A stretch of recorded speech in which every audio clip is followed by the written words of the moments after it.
नमस्कार बच्चों। आज हम वृद्ध गृद्ध मार्जार्यो कथा का भाग 2 पढ़ेंगे। गृद्धो ब्रूते ब्रूहि किमर्थम आगतो असि। गीध ने कहा, ब्रूहि बताओ, किमर्थम आगतः असि, यहाँ किस लिए आए हो। सह अवदत्, उसने उत्तर दिया, अहम अत्र गंगा तीरे नित्यस्नायी निरामिभाषी निरामिषाशी ब्रह्मचारी चंद्रायण व्रतम आचरन् तिष्ठामि।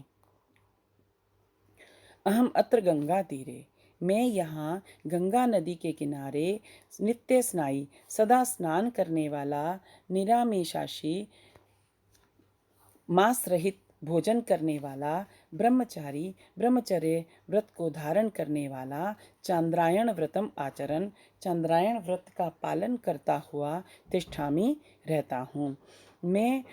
उसने उत्तर दिया कि मैं यह गंगा नदी के किनारे सदा स्नान करने वाला मांस रहित भोजन करने वाला ब्रह्मचर्य धारण करने वाला चांद्रायण व्रत का पालन करता हुआ रहता हूँ। यूयम धर्मज्ञा, आप धर्म को जानने वाले हैं, आप धर्म के जानकार हैं। प्रेम विश्वास भूमय, प्रेम और विश्वास के आधार हैं। इति इस प्रकार पक्षिणः सर्वे, सभी पक्षी सदा मम अग्रे प्रस्तुवन्ति, मेरे सामने आपकी प्रशंसा करते हैं। अतः इसलिए भवदभ्य विद्या वयो वृद्धेभ्य, विद्या और आयु में बड़े आप से धर्मम श्रोतुम, धर्म को सुनने के लिए यह आगतः, मैं यहाँ पर आया हूँ। भवन्तः च, और आप एतादृशा धर्मज्ञा, ऐसे धर्म को जानने वाले हैं, ऐसे धर्म के ज्ञाता हैं। यत माम अतिथिम, जो मुझ अतिथि को हंतुम उद्यतः, मारने के लिए तैयार हो गए हैं। गृहस्थ धर्म च एष, गृहस्थ का धर्म तो इस प्रकार है। गीध ने पूछा कि बताओ यहाँ किस लिए आए हो। उसने उत्तर दिया, मैं यहाँ गंगा नदी के किनारे स्नान करने वाला, मांस रहित भोजन करने वाला, ब्रह्मचर्य धारण करने वाला तथा चंद्रायण व्रत का पालन करता हुआ रह रहा हूँ। आप धर्म के जानकार हैं, प्रेम और विश्वास के आधार हैं। इस प्रकार सभी पक्षी हमेशा आपकी मेरे सामने प्रशंसा करते हैं। यही कारण है कि विद्या और आयु में बड़े आपसे धर्म को सुनने के लिए मैं यहाँ पर आया हूँ, और आप ऐसे धर्म के ज्ञाता हैं जो मुझ अतिथि को मारने के लिए तैयार हो गए हैं, क्योंकि गृहस्थ का धर्म तो इस प्रकार है।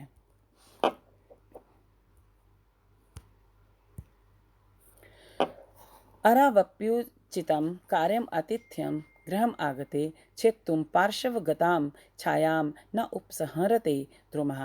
दीर्घकर्ण नामक बिलाव गीध से बचने के लिए विश्वास पैदा करने हेतु चालाकी से बातें करता हुआ कहता है कि गृहम आगते, अपने घर में आगते आए हुए अरौ शत्रु का भी आतिथ्यम उचितम आतिथ्यम कार्यम, अच्छी प्रकार से अतिथि सत्कार करना चाहिए।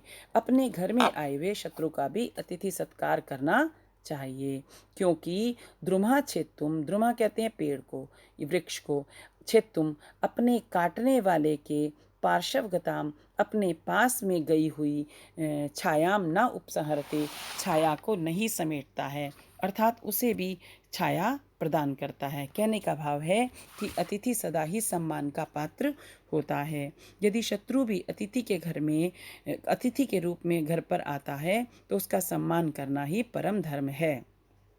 जैसे वृक्ष के पास जो कोई भी आता है, वृक्ष उसे अपनी छाया प्रदान करके उस अतिथि का सम्मान करता है। यदि वृक्ष को काटने वाला, वृक्ष का जो शत्रु है, वो भी यदि वृक्ष के पास जाता है तो वृक्ष उसे भी छाया प्रदान करके उसका अतिथि सत्कार करता है, उसको छाया देता रहता है। यदि वह धनम नास्ति तथा तदा प्रीति वचनासी अतिथि पूज्य एव। बिलाव कहता है कि यदि धन नहीं है तो प्रिय वचन कहकर ही अतिथि पूजा सम्मान के योग्य होता है। तृणानि भूमि उदकम वाक् चतुर्थी च शून्यता एतानि अपि सताम गेहे न उच्छिद्यन्ते कदाचन। दीर्घकर्ण नामक बिलाव अपना विश्वास पैदा करने के लिए गिद्ध से कहता है कि तृणानि तिनकों का आसन, भूमि बैठने का स्थान, उदकम पीने के लिए उदक कहते हैं जल को, और चतुर्थी च सुनृताम वाक और तथा प्रिय वचन। तिनकों का आसन बैठने का स्थान भूमि, तिनकों का आसन भूमि बैठने का स्थान भूमि और पीने के लिए उदकम जल तथा चतुर्थी चौथा सुनृता वाक प्रिय वचन। एतानि सताम गेहे, ये चार सज्जनों के घर में कदाचन न उच्छिद्यन्ते कभी भी समाप्त नहीं होते हैं। आसन, स्थान, जल व मधुर वचन ये तो निर्धन से निर्धन घर में भी रहते हैं। अतः मार्जार गीत से कहता है कि मैं आपके घर आया हूँ, आप मुझे प्रिय वचन तो कह ही सकते हैं। निर्गुणेषु अपि सत्वेषु दयां कुर्वन्ति साधवा नहि संहरते ज्योत्सनाम चंद्रश्चांडाल वेश्मनः।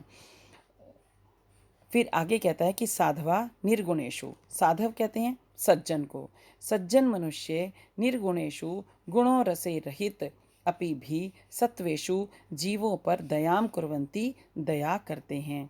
सज्जन मनुष्य जो होते हैं वो गुणों से रहित भी हैं, फिर भी जीवों पर वो दया करते हैं। हे चंद्र, जिस प्रकार से चंद्रमा चांडाल वेशमनय चांडाल के घर में ज्योत्सनाम न सहरते अपनी ज्योत्सना को, अपनी चांदनी को नहीं समेटता है। प्रस्तुत श्लोक में भी दीर्घकर्ण नामक बिलाव पक्षियों के बच्चों को खाना चाहता है और अतः गीत में विश्वास पैदा करने के लिए कहता है कि सज्जन जो होते हैं गुण रहित जीवों पर भी दया करते हैं। वो सभी पर दया करते हैं, ऐसा नहीं देखते कि कौन गुणों से युक्त है कौन गुणों से रहित है। वो सामान्य रूप से सभी जीवों पर दया करते हैं। जैसे चंद्रमा चंडाल के घर से अपनी चांदनी को नहीं समेटता है, अर्थात वहाँ पर भी चांदनी करता है, रोशनी करता है। जिस प्रकार से चंद्रमा दुष्ट चंडाल के घर भी अपनी चांदनी, अपनी रोशनी, अपना उजाला फैलाए रखता है, उसी प्रकार सज्जन निर्गुणों पर भी दया करते हैं। अतः बिलाव गीत से कहता है कि आप यदि मुझे निर्गुण समझते हैं तो आप सज्जन को मुझ पर दया करनी चाहिए। अतिथिर्यस्य भग्नाशो गृहात् प्रति निर्वर्तते स तस्मै दुष्कृतं दत्वा पुण्यम आदाय गच्छति। बिलाव गीत में विश्वास पैदा करने का प्रयत्न करता है तथा कहता है कि यस्य गृहात् अतिथि, यस्य जिसके गृहात् घर से अतिथि भग्नाशय भग्न हो गई है आशा, अर्थात निराश होकर प्रतिनिवर्तते वापस चला जाता है, स तस्मै दुष्कृतम दत्वा वह उसके लिए अपने दुष्कृतम अर्थात अपने पाप देकर और पुण्यम आदाय उसका पुण्य लेकर गच्छति चला जाता है। अतिथि को कभी भी अपने घर से निराश नहीं लौटाना चाहिए, इससे पाप लगता है। अतः बिलाव भी गीत से यही कहता है कि मैं आपका अतिथि हूँ, आप मुझे निराश ना करें, अन्यथा आपको पाप लगेगा और मुझे पुण्य का लाभ होगा। उत्तमस्य अपि वर्णस्य नीचो अपि गृहम् आगतः पूजनीयो यथा योग्य सर्वदेवमयो अतिथि। उत्तमस्य वर्णस्य, उत्तम वर्ण वाले के घर में भी, उत्तम वर्ण वाले के भी घर में नीचः अपि नीच वर्ण का अतिथि अगर आ जाए तो गृहम आगत है घर में आए हुए को यथा योग्य पूजनीय, यथा अनुसार अपनी शक्ति के अनुसार वह उसका सम्मान करना चाहिए, क्योंकि अतिथि सर्वदेवमय है। अतिथि जो होता है सभी देवताओं का रूप होता है। ब्राह्मण आदि उच्च वर्ण के यहाँ यदि शूद्र वर्ण का भी अतिथि आ जाए तो उसका सम्मान करना चाहिए, क्योंकि अतिथि सभी देवता का रूप होता है। बिलाव भी गीत से कहता है कि मैं आपकी अपेक्षा तुच्छ हूँ, फिर भी अतिथि होने के कारण सम्मान योग्य हूँ। गृद्धो अवदत्, गीत बोला, मार्जारो ही मांस रुचि। निश्चित रूप से बिलाव की मांस खाने में रुचि होती है। पक्षी शावकः च अत्र निवसन्ति। यहाँ पक्षियों के शावकाः बच्चे रहते हैं। तेन अहम इदम ब्रवीमि, इसीलिए मैंने इस प्रकार कहा था। ततश्रुत्वा, यह सुनकर मार्जारः भूमिम दृष्ट्वा, बिलाव जो भूमि को स्पृष्टवा छूकर, कर्णों स्पृशति, दोनों कानों का स्पर्श करता है, चब्रुते और कहता है, मया धर्मशास्त्रम श्रुत्वा, मैंने धर्मशास्त्रों को सुनकर, वीतरागेण वैरागी होने से, इदम दुष्करम इस कठिन चंद्रायण व्रतम चंद्रायण व्रत को अध्यवसितम धारण किया था। परस्परम विवादम आनानाम अपि धर्मशास्त्राणाम, धर्मशास्त्रों में आपस में विवाद या मतभेद होने पर भी अहिंसा परमो धर्म है, अहिंसा परम धर्म है, इति अत्र एकमत्यम, इस विषय में सभी का एक मत है, सभी का एक ही कहना है कि अहिंसा परम धर्म है। गीत बोला, निश्चय से बिलाव की मांस खाने में रुचि होती है तथा यहाँ पर पक्षियों के बच्चे रहते हैं, इसीलिए मैंने इस प्रकार कहा था। यह सुनकर बिलाव भूमि को छूकर दोनों कानों का स्पर्श करता है और कहता है कि मैंने धर्मशास्त्रों को सुनकर वैरागी होने से इस कठिन चंद्रायण व्रत का धारण किया है।